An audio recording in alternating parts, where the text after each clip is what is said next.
Hi, my name is Greg Madison, and this is the third episode of The Living Process. This time, it's my pleasure to be talking with Lynn Preston.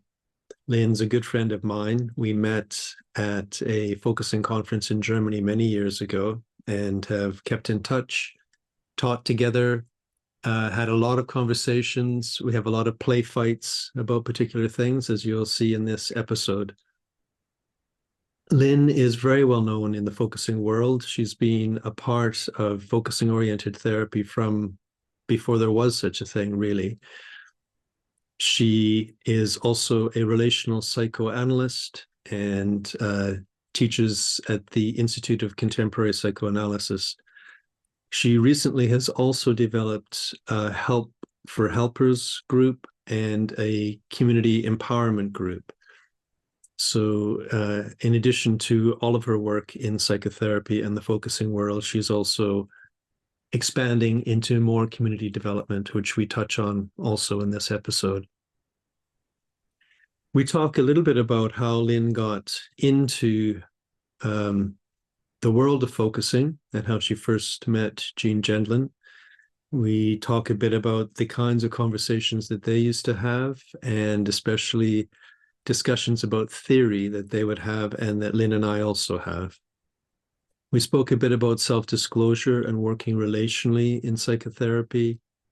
And we also touched upon some of the issues in psychoanalysis and how to work in an informed way without imposing theory upon the client. So this is my conversation with Lynn. I think you can tell that we enjoy each other's company. Lynn Preston, The Living Process.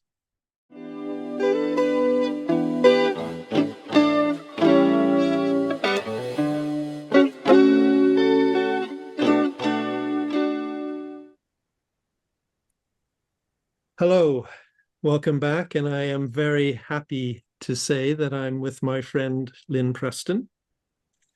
Hello, Lynn. Hi, I'm so excited about your doing the first blog, I think, of having to do with focusing. I think that's just incredible. Great, thank you. So we don't have that much time, and I say that only because I know when we start talking, the time goes quite quickly. Oh, yes. And that maybe this isn't going to be the only time we talk. Hopefully there'll be other conversations. But maybe before we get into anything too meaty, would you say just a bit about your history of focusing and how you met Gene, maybe, and kind of where it took you professionally in terms of therapy? Yeah, I'll try to say that all very briefly because people can find it in our other dialogues. Okay.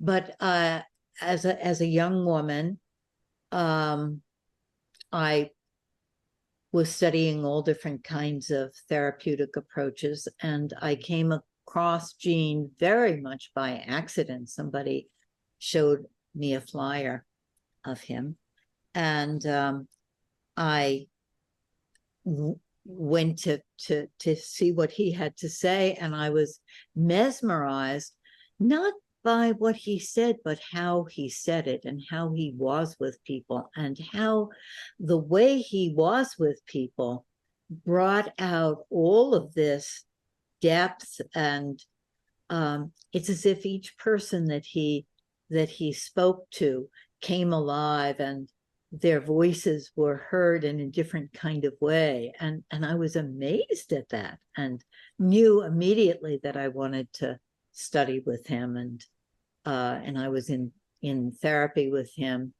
for a year, and got together a study group in which this is a little detail that I think is important, that when I asked him to do this study group, the fee for it was that each person had to take on a client free in exchange for the training that he was giving us.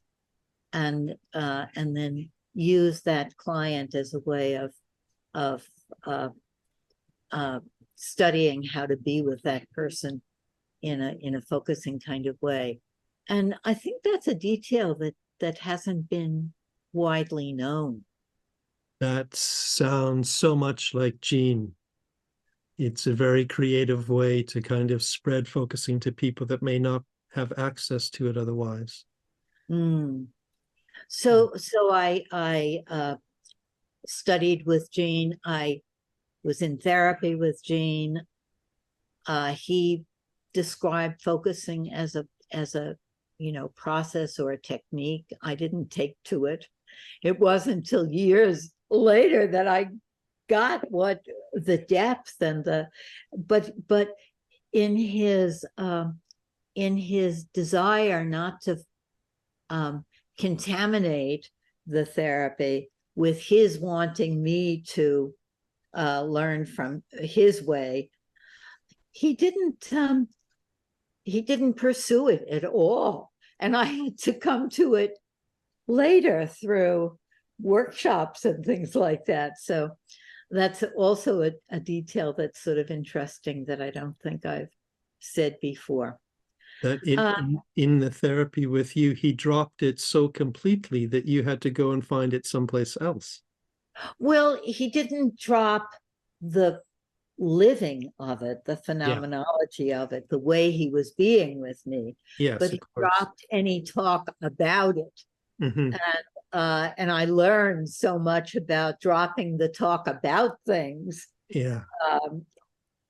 from that experience with him. So then when he left New York, I've always been very interested in what psychoanalysts call working in the relationship, being the relationship that we're working on.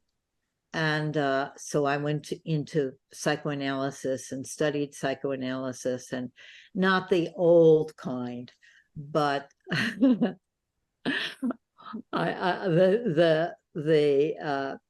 relational intersubjective psychoanalysis. We still have the old kind here in Britain.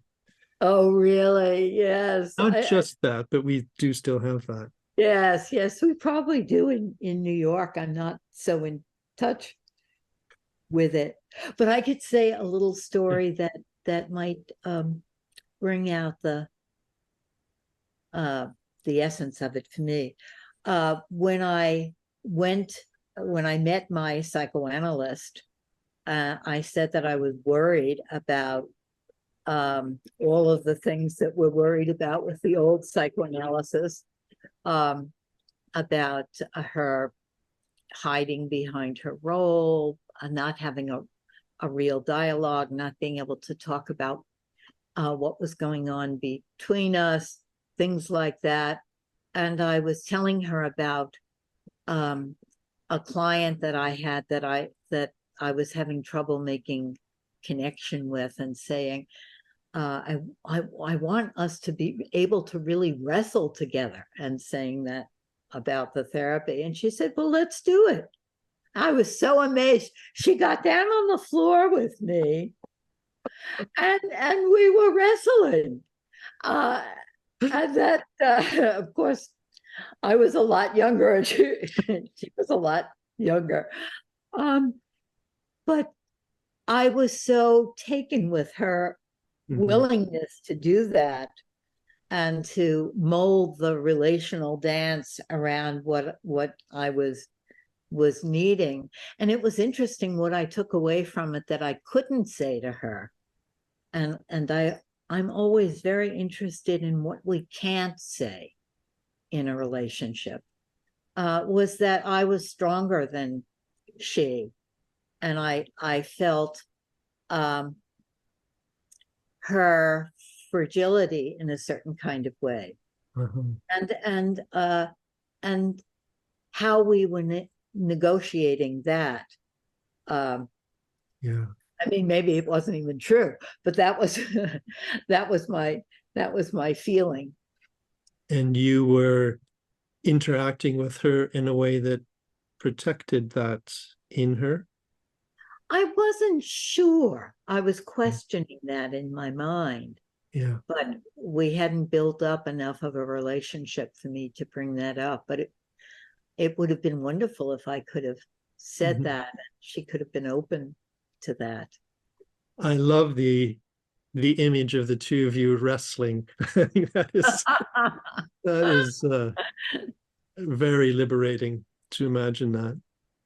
So I got back with in touch with Gene after that, and he came back to New York eventually. We were dialoguing, and I was a mentee and a colleague, and I had wonderful experiences of hashing things out with him and developing things with him. And yeah. Before we, I mean, I think that gives a good indication of the depth of your history in all of this and with Gene. Before we get into maybe some of the things that you used to hash out, which I think would be interesting, I'm just curious, when I hear that history, I think, why psychoanalysis rather than sort of humanistic or person-centered? I would have thought with the acquaintance with Gene that might have been a more obvious next step. Oh, that's such a good question.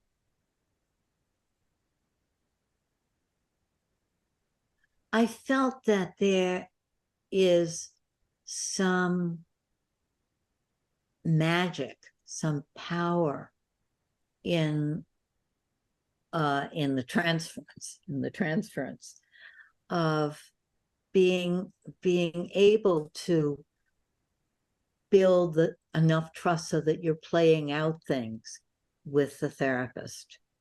And Carl Rogers and the humanistic therapy people were talking much more about being real with the person, but being in the here and now, being real, not getting into what they would see as projection. And I was interested in being with someone. I was familiar with Winnicott's writing, and then Kohut sort of came on the scene, and the whole idea of just being able to be with someone that would allow all the things that you go through in a relationship that are a combination, I would say now, of projection, of the other person projecting on to you, of fantasy, of reality, of the whole wide spectrum of relational issues. And it was, I wanted to learn how to do that.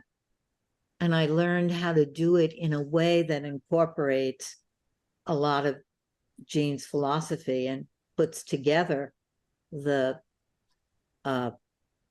person-centered approach, Gene's approach, and the psychoanalytic history. That's interesting to me, because when I've seen you practice,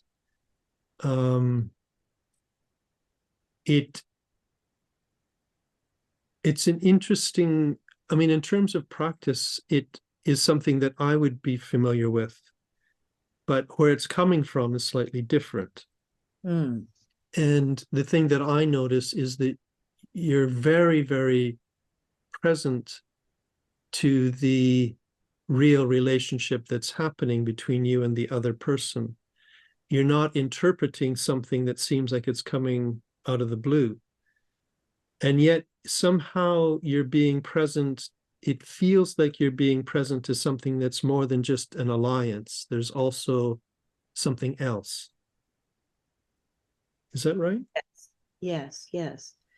And this being present to the something else is very much in Gendlin's work and in Gendlin's philosophy. This idea that that we welcome everything, and that we give a voice to everything, and that as the therapist, we're on its side, and we're going to this it on the implicit level, and not on the factual level, you know, so that Gene and I would be working very similarly in many situations. The thing that's different is that Gene, and I just came across where he says this, his feeling of the relationship only needing attention when there's trouble. Yeah. And my feeling that the relationship is a vehicle. He says this also. The relationship is a vehicle for the experiencing of the client. But he's happy when the relationship is smooth. And there was another word he used, smooth and soft, I think he said. I have to look it up. I am suspicious of, not suspicious. I think I'm happy when the relationship is smooth and soft, but I'm aware that there's a lot more, and I'm very aware that it's what can be said, giving different experiences a voice and feeling safe to say them with the other person, and learning how to say them. So for me, what I call talking about you and me is a very big part of the process, not only when it's in trouble, but just as a part of being, of intimacy, of being able to live the relationship, to be the interaction that's going to make something new happen, to be willing. And the way that I say the transference thing is to be willing to be a representative of life, of the parent, of whatever, and not to deny it and say, oh no, I didn't, you know, I don't think that. I remember when one of my clients was very upset with me and said, you know, you said that I was a borderline. And I was horrified, because relational psychoanalysts and focusing people don't like that at all. It's like calling somebody a name, right? Yeah. I said, why, I said that? But I wasn't going to say I never said that. I said, what did I say? That isn't a part of me that I want to identify with. What did Lynn say to you? And acknowledging, as one client of mine put it, that she has a Lynn within, and not denying that I'm that I'm not responsible for the Lynn within. At the same time, if she said, well, do you think I'm a borderline, I would say, no, that isn't a way that I find helpful. I mean, I totally agree with you. When Gene says the relationship really only needs attention when there's some kind of a rupture or something's gone wrong, I think that's far too limiting. And I remember when I would challenge him on that, and I would say, it's like you fall back into this kind of person-centered sort of, I'm here, they're there, and I'm protecting their space. And I would say, your philosophy is all about the relational, the interaction, who do you become with this person? You're not some set identity. You're who you become is information about your way of being together, about the other person, about yourself. And he said, but all of that's there. He knows it's all there. And I suspect he's feeling it all in the interaction, but he's not verbalizing it. Right. I'm wondering if that's a big difference. Yes, yes. Well, I think that for me, there's a huge contradiction in his philosophy there, because one of the things that's so important about focusing is that when we make the implicit explicit, there's this release. Yeah. And there's this new energy, a new ability to conceptualize, to embrace something, to digest something. And this is the little steps that move forward. So why would you not make the implicit of the relationship explicit? Exactly. I mean, that doesn't make any sense to me. No, it's another kind of symbolizing. Yes, of course. And if you're symbolizing the relationship, then of course the client is also changing, just like if they were focusing only on something sort of in their own body. Yes. So what sort of, I get a sense maybe this was one of the things that would come up with you and Gene. What other kinds of things did you like to hash over with him?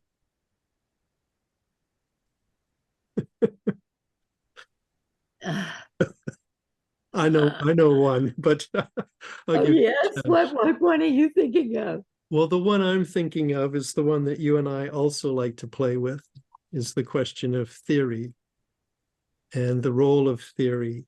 And just before we started recording, I was telling you of this conversation I recorded of the three of us, where you and Gene were having this back and forth about theory, and he ended up laughing at himself because he was almost saying there's no place for theory in therapy or in this kind of interaction. And then he reminded himself that he was teaching this course on theory construction and thinking at the edge and all these different ways to have theory. But it still makes me wonder, even as you were talking, my sense is when you're with a client, there's no separate theory there for you. Is that right? Well, I wouldn't say it that way. I would say, I would say that all of us, therapists and not therapists, are referencing stories, patterns, experiences about the dynamic of the other person and about the dynamic of you and the other person together. And those stories, references that all of us make are what I call theory. It's a way of making sense of things. And for me, and Gene agrees with this here up there, wherever he is, agrees with me about this, that the more theories that you have, theories that touch you, the more you can feel oriented. But I think that where Gene and I agree is his idea, and you and I agree, is that having the theories right next to you, but not between you and the client. He says, I have my bag of tricks, my techniques, my theories. I feel the same way about techniques, as that techniques in therapy can be very limiting if they're between you and the client, and also theories. So what I learned from Gene's philosophy is that on the explicit level, you have something that's true, and then you could have something that's false. But on this broader implicit level, you have something that's true and something that completely contradicts it that's true, and something else that might be the enemy of that thing that's true. Absolutely. And feeling those all together, I think, makes a very rich, more oriented, grounded therapy. So let me, I want to say a couple of things. The first is that when you talk about having technique in between, of course, that would include focusing. Trying to get the client to focus can be having this big thing in between that protects the therapist and makes them feel effective and all that. Right. But the thing that I wanted to challenge a little bit more is I will accept your definition of theory. It's different than mine. You're using theory in a much more broad sense of all of the guiding experiences, wisdom, patterns, learning, everything that's there implicitly, I would say. So I would say that when you sit across from someone in a therapeutic context, and I mean you, not just generally, that the likelihood is that you really do sit there as yourself. You have the confidence to do that. And that what you find in yourself is this ebb and flow of all of these different experiencing that is now crossing with that particular client, and different things are coming up.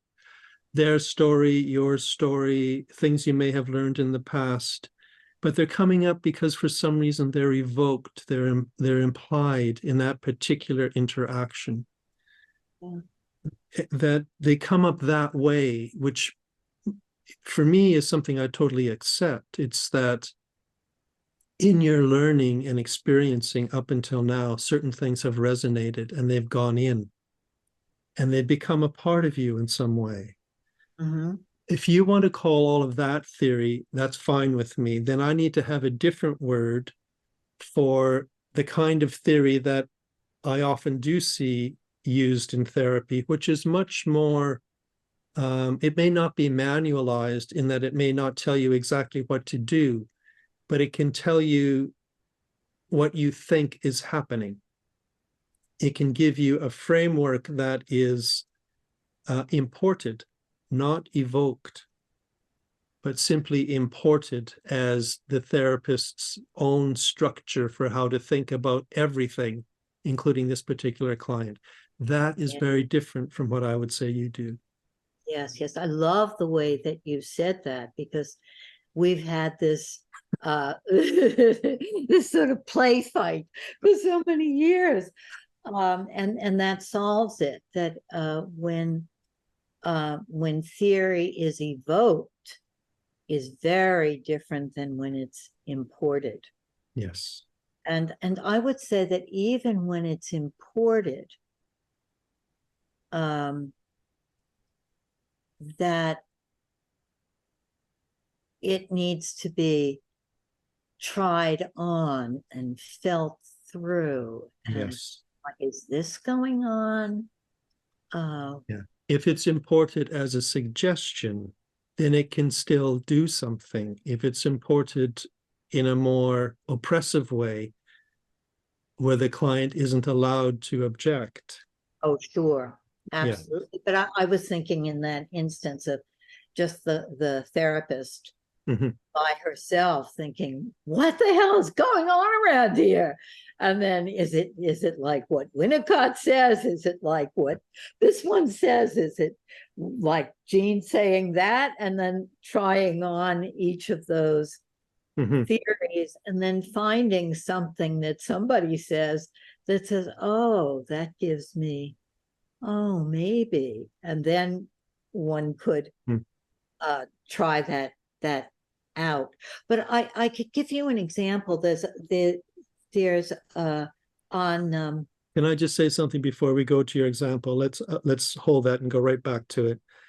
But what I want to say is, for me, I would like there to be an in-between step where the therapist is like, what is going on here? And just totally like, whoa, whoa.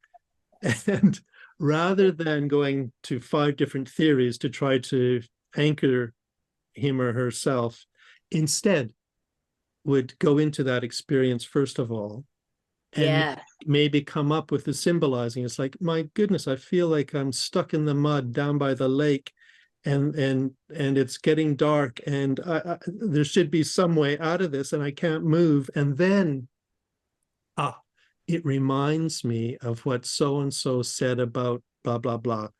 And then right, maybe there's a slightly more digested way of offering it. right. So that in-between step feels important to me, although it doesn't always come, but if it comes, I think it helps something. Absolutely. I totally agree Okay. with you. And that's the murky edge, Yes. right? That Gene talks about, um, listening and uh, responding until there comes this sort of murky edge where you don't know what else to say, or and then just staying there.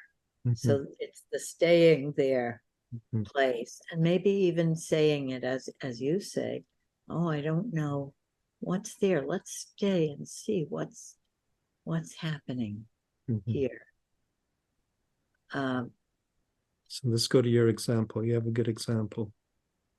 well, I did this. I was a guest speaker. I think you might have even heard this story years ago, on a YouTube, uh, live YouTube channel, um, where uh, guests um, were, I don't know if they were all therapists, or, but at any rate, I was a guest on this live YouTube show, and uh, a young woman uh, in Chicago was the client that I was supposed to demonstrate with.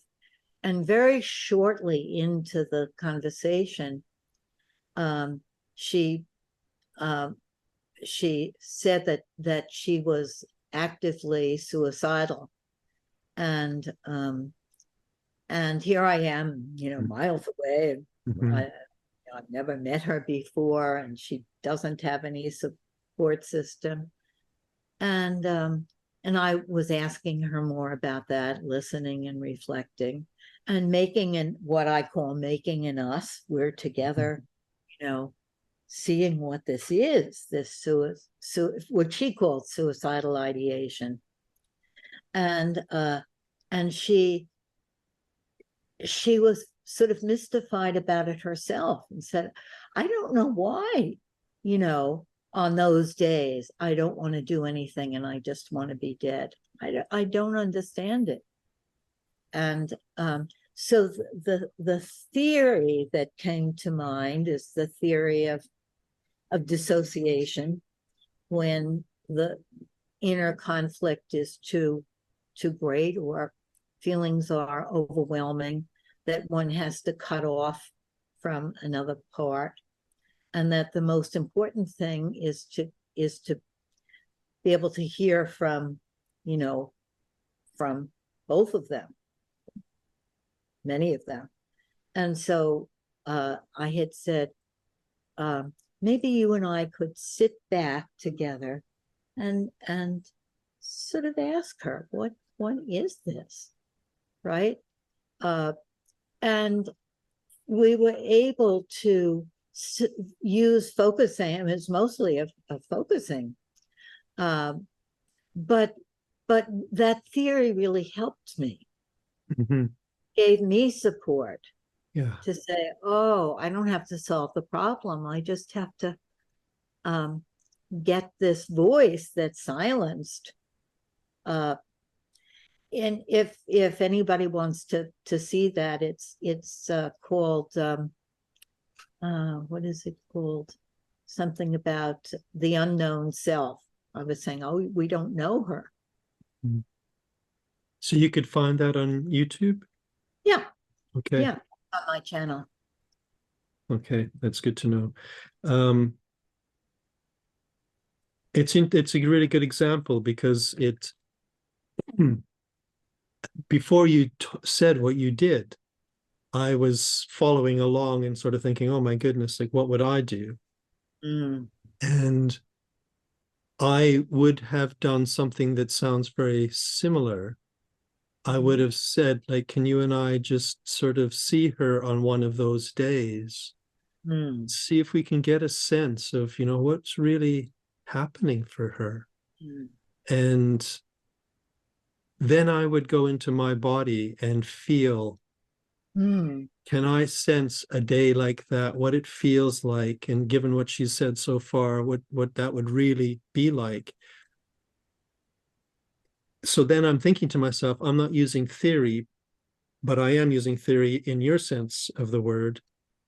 And I am even in the other sense, because what I'm doing is I am feeling inside of myself for what is, I'm assuming something's almost being defeated there on those days. And that's an assumption of mine that comes from not only years of focusing practice, but also listening to Gene and you and all sorts of other people talking about the power of carrying forward, and sort of when something is stuck, that it still is implying what it thinks can't happen but needs to happen. And so there is a very implicit sense of theory as well as just sensing in. Right. And even the idea of sitting with her and feeling about the other one, that idea of and I don't like the word parts at all. It's not parts, right? But we don't have good language for that. But the idea that the self isn't unitary is a theory, basically, that people didn't think about before. Well, is it a theory or is it a discovery that then requires theory? Well, I guess in my way of thinking of theory is always a discovery. Each time you use it, we haven't quite overcome.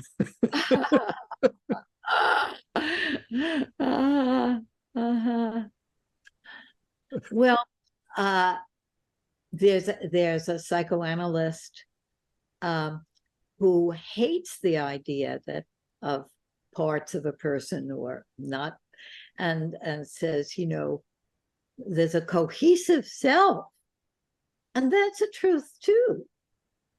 And those two, for me, those two truths don't have to obliterate each other, but the discovery doesn't.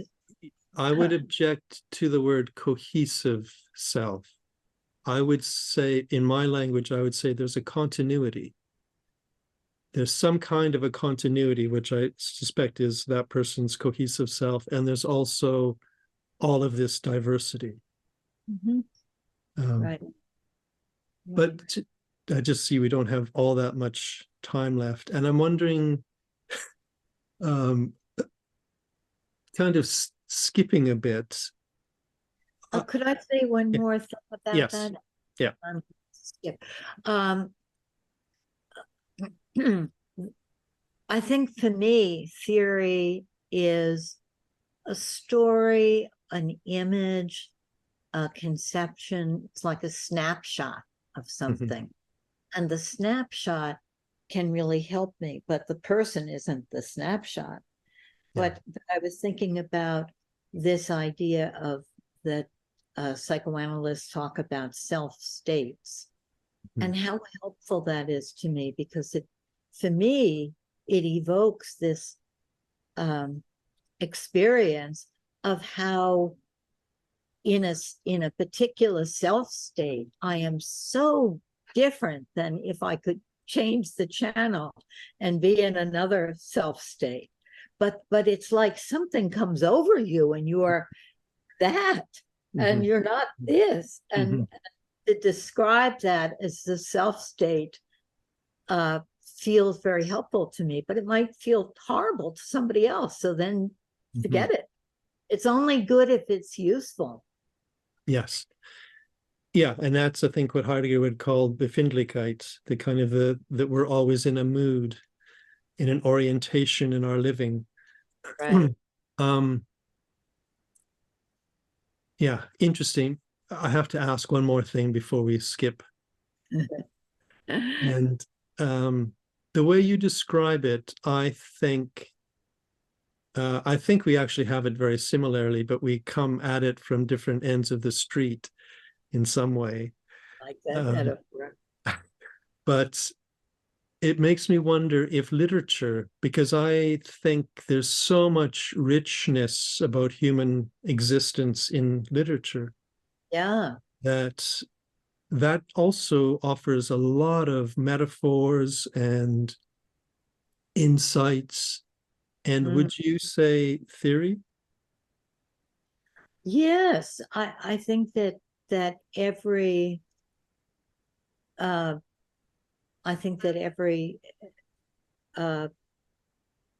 writing, or now people in therapy are talking more and more about videos and movies and films. Yeah.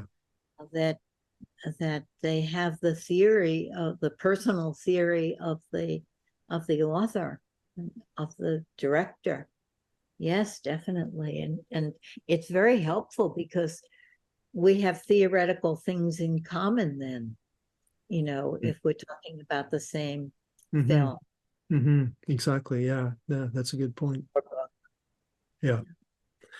So the thing I wanted to skip to very quickly is just curiosity about where all of this has brought you to today and what your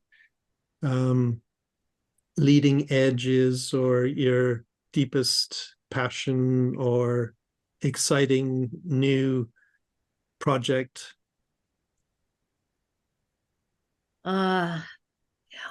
Well, I'm going to try to talk about that at the FOT conference, and I have to see how I'm going to put that. But I think that with Gene, I learned so much about the individual and about the making a place for myself and finding myself and what that self-finding is.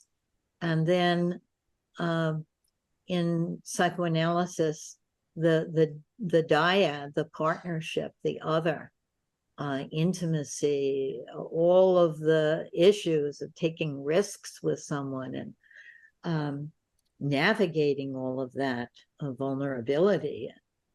And then I've worked with that so much, putting what I know from Gene into this, working in the relationship, with the relationship.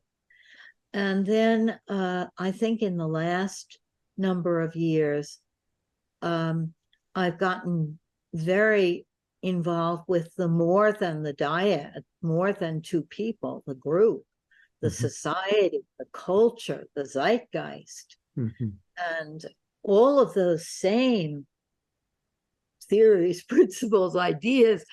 How do we use them in navigating our worlds?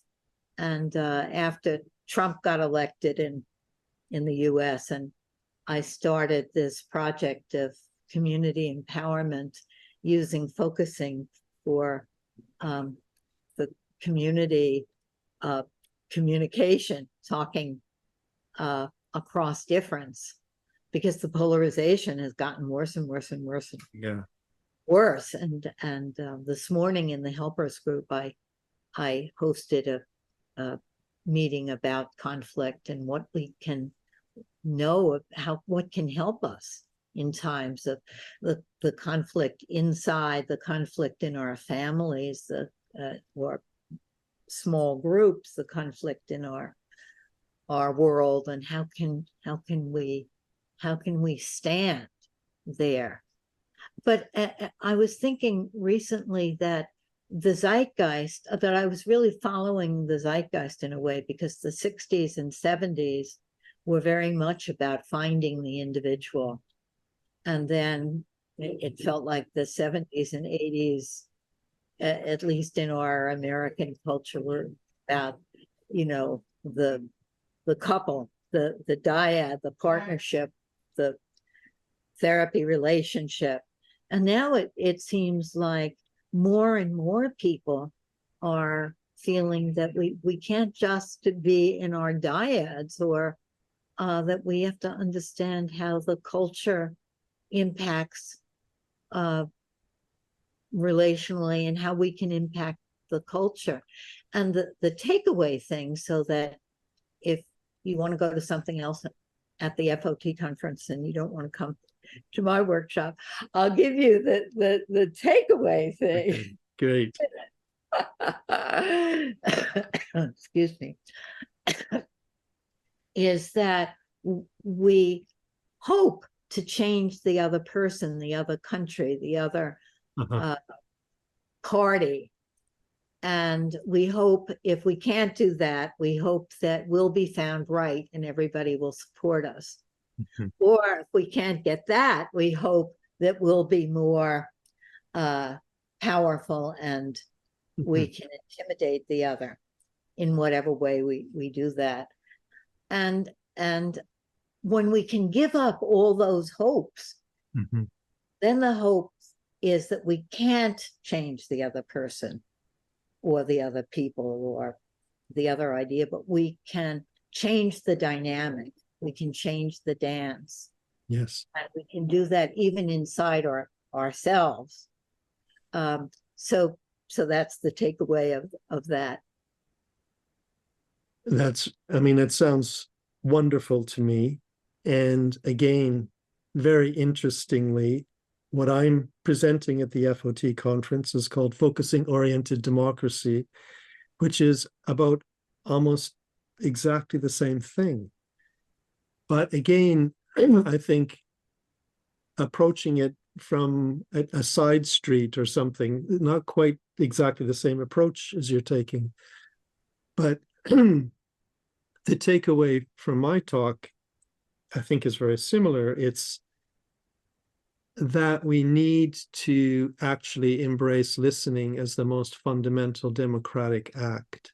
Yes. And if we can get to the point where we can tune in to the other's hope of being understood, then we can actually have a real listening exchange where we're not listening to change the person. It doesn't matter if we disagree with the content, because we're tuning into the person that's generating it, not what's being generated, but the person in there and their hope of being understood. Absolutely. Or even tuning into the people. So if I'm tuning into the party that I'm voting against, tuning in that way of thinking and feeling the situation, that there's an implicit richness there that I can maybe get a grasp of. I would love to do that. I mean, for the prime example for us was Brexit, but the same thing as your Donald Trump event. Yes. But I think, because we hear quite a bit about America, and I think how interesting it would be to find some people from the right. Right. For me, that would be the other side. And people that are willing to talk about their opinions rather than, people that actually are happy enough to engage and want to be listened to. I would love to do that because I suspect that I would be changed. Yes, yes, yes, Yeah. yes. Maybe you and I could do that. We'll be on the yes. There are people, of course, doing that. The Braver Angels and yes, different organizations. But I would love to do a dialogue with you about the similarities of your social focusing and my focusing for focusing oriented relational community empowerment or whatever it is. But the concepts that you have there, your theory Yeah. of the inner democracy and the outer democracy is very important in my work. And people really take to that, really understand that. And so I'm very grateful to you coming from across the street. And Well, maybe we can have a street party. yes. Let's maybe use that as the beginning of our next conversation. Good. Sounds very good. Okay, thank you. Thank you, Greg. This was really fun. As always, it's a delight.